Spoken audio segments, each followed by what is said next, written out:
In today's video, I'm going to teach you how to add a DNS record in GoDaddy. If you need to connect your domain to a website, verify ownership for a service, or set up email, at some point you'll probably need to add a DNS record. The good news is that in GoDaddy, this is a very quick process once you know where to click. To begin, open your GoDaddy domain portfolio.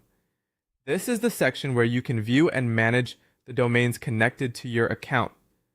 Once you're there, look for the DNS settings for the domain you want to update.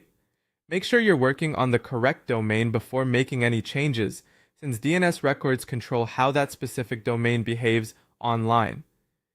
When you're in the DNS management area, click Add New Record. This will open the form where you can create the new DNS entry.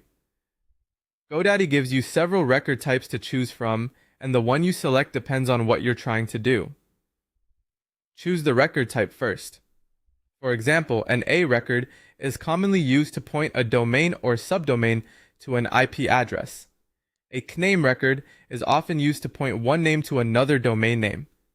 A TXT record is usually added for verification, security, or email-related settings. An MX record is used for directing email to the correct mail server.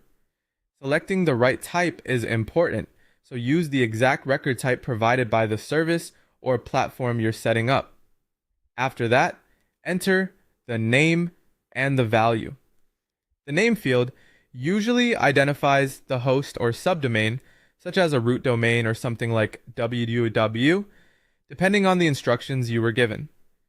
The value field is the destination or content of the record, such as an IP address, target hostname, verification text, or mail server address. Be careful when entering these details because even a small typo can prevent the record from working correctly. Once everything is filled in, click Save.